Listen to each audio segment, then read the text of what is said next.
নবীজি কিরকম মানুষ ছিলেন আপনারা অনেকে জানেন। অনেকে মনে করেন যে নবীজি খুব কঠোর মানুষ ছিলেন। না, নবীজি হযরত মুহাম্মদ সাল্লাল্লাহু আলাইহি ওয়াসাল্লাম তিনি ছিলেন পয়গম্বর, মানুষের প্রতি অত্যন্ত দরদী। আপনারা জানেন সেই সময় ইহুদিদের সাথে যে মক্কা মদিনার যে লড়াই চলছিল, ইহুদিরা ছিল আমাদের নবীজির প্রধান এবং প্রথম শত্রু। সেই একই দুই ইহুদি ভদ্র মহিলা নবীজিকে একদম দেখতে পারতেন না। নবীজি যেদিন যে পদ্মরে প্রতিদিন নামাজ আদায় করতে মসজিদে যেতেন, সেই ভদ্র মহিলা কি করতেন? ইহুদি ভদ্র মহিলা তিনি প্রতিদিন দুনিয়ার নোংরা জিনিসগুলো সব রাস্তার মধ্যে নেফে দিতেন। কেন? নবীজি তো উঁচু পা করে নামাজ পড়তে যাচ্ছেন, তার প্রতি মধ্যে যদি ময়লা থাকে তাহলে তার নাপাক হয়ে যাবেন, নামাজ জায়েজ হবে না। সেই ভদ্র মহিলা, ইহুদি ভদ্র মহিলা তাই ভাবতেন। কিন্তু নবীজি তিনি তো মন শুদ্ধ, অন্তর শুদ্ধ, তিনি গিয়ে নামাজ আদায় করতেন। প্রতিদিন তাই হতো, প্রায় চলছিল। একদিন নবীজি যখন যাচ্ছেন, দেখলেন যে সেই জায়গার মধ্যে কোনো ময়লা নেই, রাস্তা পরিষ্কার। নবীজি ভাবলেন কি হলো, এই ভদ্র মহিলা কোথায় গেলেন, যিনি প্রতিদিন আমার নামাজে যাবার পথে ময়লা ফেলতেন, কাদা ফেলতেন, নোংরা ফেলতেন। তিনি খবর নিলেন তিনি কোথায় থাকেন। চলে গেলেন সেই বৃদ্ধা বুড়িমার কাছে, গিয়ে বললেন, দেখলেন যে তিনি বিছানায় শায়িত। নবীজি বলছেন, মা তুমি কি অসুস্থ? বলছে, হ্যাঁ বাবা, তুমি কে? বলছে, আমি সেই হযরত মুহাম্মদ, যিনি প্রতিদিন নামাজ আদায় করতে যাওয়ার সময় তুমি নাপাক করার জন্য ময়লা ফেলতে। আজকে আমি দেখলাম রাস্তার মধ্যে কোনো ময়লা নেই, কোনো কাদা নেই। আমি বুঝতে পারলাম তুমি আর কোনো ক্ষতি হয়েছে, তোমার কোনো অসুবিধা হয়েছে, তাই তোমাকে আমি দেখতে ছুটে আসলাম। আমি আল্লাহর কাছে দোয়া করছি, মা তুমি সুস্থ হয়ে যাও, তুমি ভালো হয়ে যাও। এটাই হচ্ছে নবীজি। নবীজির এই আদর্শটা আমাদের কাছে উদ্দেশ্য, এই নবীজির এই আদর্শটা আমাদের কাছে আদর্শ। এই আদর্শের মধ্য দিয়ে নবীজি ভারত, শুধু মক্কা মদিনা নয়, সারা বিশ্বকে ইসলাম ধর্মের মধ্যে প্রবর্তিত করেছিলেন। সেই নবীজির নামে পরিচিকর মন্তব্য যাকে নিয়ে করলেন, মা আয়েশা। তিনি ছিলেন তৎকালীন সর্বশ্রেষ্ঠ গুণী ভদ্র মহিলা। আপনারা অনেকে জানেন যে আমাদের নবীজির প্রায় 11 জন বিবি ছিল, তার মধ্যে সবচেয়ে কনিষ্ঠ ছিলেন আয়েশা মা।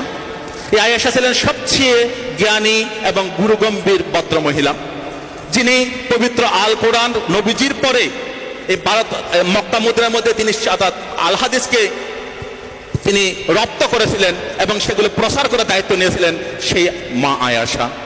তাদের দুজনকে নিয়ে করলো মন্তব্য নূপুর শর্মা। একটু গভীর করে ভাবুন, যারা বুদ্ধিমান আছেন একটু গভীরভাবে ভাবুন, কেন এটা হলো? এটা কি নূপুর শর্মা করেছে? না, নূপুর শর্মাকে দিয়ে কেউ করিয়েছে। খুব ভাববেন, ভাবনাটা হচ্ছে একটাই, ওরা জানে যে মুসলমানদেরকে যদি কোনোভাবে আঘাত করা হয়, যখন সিএএ হলো আমরা আন্দোলন করলাম, এনআরসি হলো আমরা আন্দোলন করলাম তার প্রতিবাদে, বিভিন্ন সময় যখন বুলডোজার চালালো আমরা তবু শান্তিপ্রিয় আন্দোলন করলাম, তখন তারা দিলটা মারলো একদম নবীজির গায়ে, যাতে পুরো মুসলিম জনতা যেন কেঁপে ওঠে। কেঁপে ওঠে কি করবে? তাদের একটাই লক্ষ্য, হিন্দুদের থেকে মুসলিমদের আলাদা করো, হিন্দু ভাইদের থেকে মুসলিমদের সম্পর্কে একটা বিরূপ প্রতিক্রিয়া সৃষ্টি করা, বিরূপ মনোভাব তৈরি করো, যাতে হিন্দু মুসলিমের মধ্যে একটা বিভাজন রেখা তৈরি হয়। কিন্তু এই বাংলায় দেখাতে পারে, এখানে কোনো বিভাজনের দেখা হতে পারে না। এই বাংলা সম্প্রীতির বাংলা, এই বাংলা হিন্দু মুসলিম বৌদ্ধ খ্রিস্টান জৈন শিখ সকল ধর্মের আদর্শের বাংলা। এই বাংলায় আমরা কোনোদিন এরকম বিবাদ মানব না, মানতে পারি না। আমরা সবাই এক আছি, এক থাকবো। আজকে এই নূপুর শর্মা বলুন, এই সিএএ বলুন, এই এনআরসি বলুন, এইসব আন্দোলন আজকে স্বপ্ন বাদুরীকে তৈরি করে। এইসব আন্দোলন অরুণজ্যোতি বিক্ষুকে এরকম মুসলিম সমাজে নিয়ে আসে। আমি আসার আগেই আজকে ধর্মতলায় রানী রাসমণি রোডে আমাদের জমিয়ত উলামা হিন্দের প্রায় 2 লক্ষ মানুষের সমাবেশ ছিল, সেখানে আমরা মিটিং করে এখানে আসলাম। তো এই আন্দোলন আপনাদেরকে অবশ্যই করতে হবে, এটা কিন্তু শেষ নয় মুসলিম ভাই বোনেরা, এটা কিন্তু শেষ নয়। এরপর আরো বড় আঘাত আসবে, এরপর আরো বড় আঘাত আমাদের জন্য অপেক্ষা করছে, খেয়াল রাখবেন। কিন্তু কখনো কোনো অবস্থায় যারা নবীজিকে ভালোবাসেন, যারা আল হাদিসকে ভালোবাসেন, যারা আল কোরআনকে ভালোবাসেন, তারা কখনো আইন হাতে তুলে নেবেন না, শান্তিভাবে শান্তিপ্রিয়ভাবে আন্দোলন করবেন। কখনো ভাববেন না যে আপনাদের থেকে যারা গাড়ি করে যাচ্ছে সেই মানুষগুলো আলাদা, তারা ভাববেন সবাই আল্লাহর প্রেরিত পুরুষ, তারা আমাদের ভাই। তাই কোনো গাড়ি ভাঙা, কোনো থানাতে আগুন দেওয়া, কোনো গাড়িতে আগুন দেওয়া, এই কাজ কখনো করতে যাবেন না। আপনারা যারা এখানে আছেন, যারা আজকে এখানে প্রায় কয়েক হাজার মানুষ আছেন, আপনারা প্রত্যেকে এক একজন আল্লাহর মেসেঞ্জার হন, নবীজির মেসেঞ্জার হন, আল হাদিসের মেসেঞ্জার হন, আল কোরআনের মেসেঞ্জার হন। আমাদের একটাই লক্ষ্য, আমাদের নবীজির বিরুদ্ধে যে আন্দোলন, যে কুরুচিকর মন্তব্য হয়েছে, আমরা তার অবশ্যই প্রতিবাদ করব, তাকে আমরা ধিক্কার জানাবো, তাতে আমরা বিক্ষোভ করব। যতক্ষণ নূপুর শর্মা এবং নবীন জিন্দাল গ্রেপ্তার না হবে, ততক্ষণ আমাদের আন্দোলন শান্তিপ্রিয়ভাবে সারা বাংলা নয়, সারা ভারতবর্ষে নয়, সারা বিশ্বের মধ্যে চলছে, এই আন্দোলন চলবে। কিন্তু ভাইয়েরা, সবসময় মাথা রাখবেন যে আমরা কখনো অশান্ত হব না, আমরা কখনো ভাঙচুরের রাস্তায় যাব না। সেই দিন যখন আসবে তখন ডাক আসবে, যেদিন জিহাদ ঘোষণা হবে সেদিন নামবেন, এখন নয়, এখন সময় নয়। আমাদেরকে মাথায় রাখবেন যে আমাদের হিন্দু মুসলিমদের মধ্যে আলাদা বিভাজন রেখা তৈরি করে 2024 ইলেকশন জেতার পায়তারা করছে এই সরকার। 2024 ইলেকশন যখন সামনে আসছে, তখন এইরকম কাণ্ডগুলো ঘটায়। আপনারা খেয়াল করবেন, প্রতিবার ইলেকশন আগে এরকম কাণ্ড ঘটাবে, হিন্দু মুসলিম আলাদা করে হিন্দু ভোটগুলোকে এককাট্টা করার চেষ্টা করবে। তাই আপনারা সবসময় চেষ্টা করবেন। নবীজি কি করতেন? আপনাদের আজকে নবীজির জন্য আমরা গলা ফাটাচ্ছি, সেই নবীজি কিরকম মানুষ ছিলেন, তিনি কি করতেন? তার রাস্তায় যখন কাঁটা ফেলা হতো, তিনি কাঁটা বিশেষ সরিয়ে দিতেন। তিনি কারো রাস্তায় কোনোদিন কাঁটা হয়ে দাঁড়াননি। তিনি কি বলেছেন? তিনি বলেছেন যে তোমার প্রতিবেশী, তিনি ইহুদি হতে পারে, তিনি কুরাইশ হতে পারে, তিনি নন মুসলিম হতে পারে, কিন্তু তোমার প্রতিবেশী যদি নাকিয়ে ঘুমিয়ে থাকে, তুমি যদি খাও, সেটা তোমার জায়েজ হবে না। কত বড় কথা যে তুমি তোমার প্রতিবেশীকে ভালোবাসো, তোমার প্রতিবেশীর প্রতি তুমি সম্মান করো। এই রকম কথাগুলো নবীজির মুখ থেকে বেরিয়েছিল। আপনারা জানেন, একদিন এক ইহুদির লাশ নিয়ে যাওয়া হচ্ছিল। হযরত মুহাম্মদ সাল্লাল্লাহু আলাইহি সাল্লাম তিনি দেখতে পেলেন যে একটা লাশ যাচ্ছে। নবীজি সরে দাঁড়ালেন, তাকে তার জন্য আল্লাহর কাছে দোয়া করলেন। তখন তার যারা সখী ছিল, যারা সহচর ছিল, তারা বলছেন, নবীজি, হযরত মুহাম্মদ আপনি এটা কি করছেন? এতে বিধর্মী লাশ, আপনি বিধর্মীর জন্য এটা কেন করছেন? তখন নবীজি বলেছিলেন যে এই একজন মানুষ, মানুষ হিসেবে তার মঙ্গল কামনা করা, দোয়া করা আমার কর্তব্য, আমি সেই দোয়া করছি। তিনি হতে পারে ইহুদি, তিনি হতে পারে নন মুসলিম। তো সেই রকম আমাদের নবীজির প্রতি যদি অসম্মান করা হয়, কুরুচিকর মন্তব্য করা হয়, তাহলে আমরা কখনো চুপ থাকতে পারি না। এটাই মাথা রাখবেন। এই বাংলায় আমরা হিন্দু মুসলিম বৌদ্ধ খ্রিস্টান জৈন শিখ আমরা একতাবদ্ধ হয়ে আছি, একতাবদ্ধ হয়ে থাকবো। আমরা এই যে আপনার গত বছর এবং এই বছর পরপর 3 বছর আমরা আমার টালিগঞ্জ বুদ্ধ মন্দিরে রমজান মাসের আমি রোজার ব্যবস্থা করেছি। এই বছর 2 বার করেছি রোজা, অর্থাৎ ইফতার যারা করেছে, রোজা যারা রেখেছে তাদের ইফতার খাইয়েছি আমি। ইফতার আমিও নিজেও অর্থাৎ আমাদের এই ইফতারের বিভিন্ন জায়গায় সামিল হয়েছি। আপনারা দেখতে পাবেন এই বাংলায় যে সম্প্রীতি রয়েছে, এটা কিন্তু সারা ভারতবর্ষে কোথাও পাবেন না, তেমন নেই। বাংলায় একটাই মুখ আছে।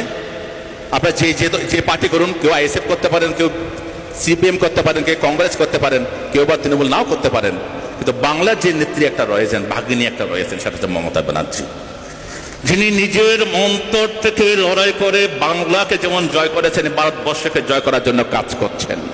এবং এই বাংলায় শান্তি সম্প্রীতি, হিন্দু মুসলিম যেন ভাগাভাগি না হয়, তার জন্য কাজ করে যাচ্ছেন।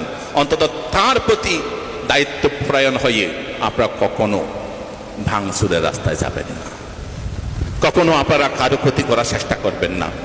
নবীজিকে ভালোবেসে, নবীজির আদর্শের মানুষ যারা আমরা, আমাদেরকে সবাইকে নিয়ে একত্র হয়ে, একতাবদ্ধ হয়ে আমাদেরকে কাজ করতে হবে। তাহলে দেখবেন আল্লাহ তাআলা আমাদের সকলকে দোয়া করবেন। আমাদের যে আবদার, আমাদের যে আবেদন, আমাদের যে প্রার্থনা, সেটা আল্লাহ তাআলা ইনশাআল্লাহ কায়েম করে দেবেন। আপনারা সকলে সেইভাবে তৈরি থাকবেন যে এইরকম সম্প্রীতি, ভালোবাসা, প্রেম, এগুলোর মধ্য দিয়ে আমরা মানুষকে জয় করব। ভগবান গৌতম বুদ্ধ তাই বলেছিলেন, আক্ষুদে না চিনে কুধাং অসাধুং সাধুনা চিনে জিনে কাদারিয়াং দানে না সাচ্ছে না আলিকা বাদে না। যে ভগবান গৌতম বুদ্ধ বলছে হিংসা দ্বারা হিংসাকে জয় করা যায় না, ভালোবাসা প্রেম মৈত্রী দিয়ে হিংসাকে জয় করতে হয়। আসুন নূপুর শর্মা এবং নবীন জিন্দালকে তাদের এই গুরুতর অপকর্মের জন্য আমরা আল্লাহর কাছে দোয়া করব, ভগবান গৌতম বুদ্ধের কাছে প্রার্থনা করব, আমরা শ্রী শ্রী রামকৃষ্ণদেবের কাছে আমরা উপাসনা করব, যাতে এই বাংলা তথা এই ভারতবর্ষে এবং বিশ্বের মধ্যে কোনো ধর্মগুরু যেন অসম্মান অপমান না হয়। আজকে দেখতে পাচ্ছেন আমেরিকা পর্যন্ত গতকাল ভারত সরকারকে সতর্ক করেছেন যে ধর্ম নিরপেক্ষতা নষ্ট হচ্ছে। হযরত মুহাম্মদ সাল্লাল্লাহু আলাইহি ওয়াসাল্লামকে নিয়ে যে বক্তব্য পেশ করা হয়েছে সেটা আমেরিকা থেকেও প্রতিবাদ জানানো হয়েছে, চীন থেকেও প্রতিবাদ জানানো হয়েছে। প্রায় ৬৮টি দেশ প্রতিবাদ জানিয়েছেন, শুধু আরব কান্ট্রি নয়। তো এর মধ্য দিয়ে কি হচ্ছে, আমাদের সবার মাথা হেট করে দিচ্ছে এই সরকার, আমাদের সবাইকে মাথা নিচু করে দিচ্ছে। ভারতবর্ষে যে একটা সুনাম, একটা সুযশ, একটা সুখ্যাতি ছিল, এই বিজেপি সরকার সবার মাথা নত করে দিচ্ছে, বিশ্বের কাছে ভারতবাসীর মাথা হেট করে দিচ্ছে।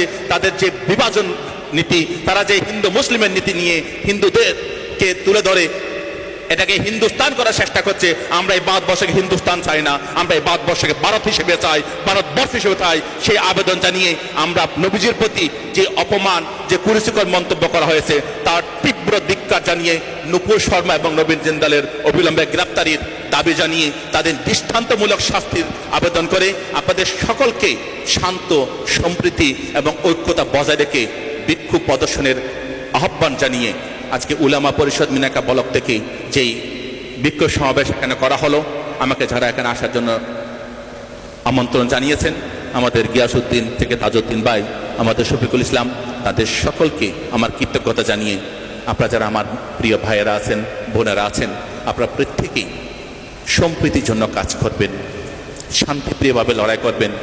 যেদিন আমাদের ডাক আসবে সেদিন রাস্তায় নামতে হবে, কিন্তু এখন যদি আমরা রাস্তায় নেমে পড়ি তাহলে ২৪-এ কিন্তু ওরা জিতে যাবে। ওদের একটা টার্গেট ২০২৪ পার হওয়া, আবার ২০২৪-এ ক্ষমতায় আসা। ক্ষমতা আসতে গেলে বিভাজন করতে হবে।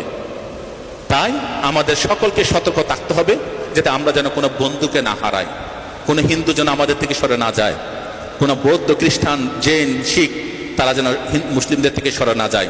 আমাদের যে মেলবন্ধন, আমাদের যে ঐক্য, আমাদের সম্প্রীতি সেটা যেন বজায় থাকে, তার অনুরোধ জানিয়ে আমার বক্তব্য শেষ করছি।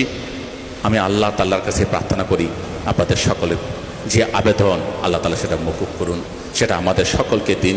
এবং নূপুর শর্মা এবং নবীন জিন্দালের অবিলম্বে গ্রেপ্তারের দাবি জানিয়ে আমার বক্তব্য শেষ করছি। উপরের থেকে ভালো থাকুন। নারে তাকবীর, নারে তাকবীর। আল কোরআনের আলো ঘরে ঘরে জালো, আল কোরআনের আলো ঘরে ঘরে জালো। আমার নেতা তোমার নেতা, বিশ্বনবী মুস্তাফা, আমার নেতা তোমার নেতা। বিশ্বনবী মুস্তাফা। আরএসএস দূর হটো, দূর হটো, দূর হটো। নরেন্দ্র মোদীর কালো হাত ভেঙে দাও, গুড়িয়ে দাও। ভেঙে দাও, গুড়িয়ে দাও। নরেন্দ্র মোদী সাপোর্ট করা, নরেন্দ্র মোদী দূর হটো। দূর হটো, দূর হটো। নূপুর শর্মা সাহায্যকারী, নরেন্দ্র মোদী দূর হটো। দূর হটো, দূর হটো।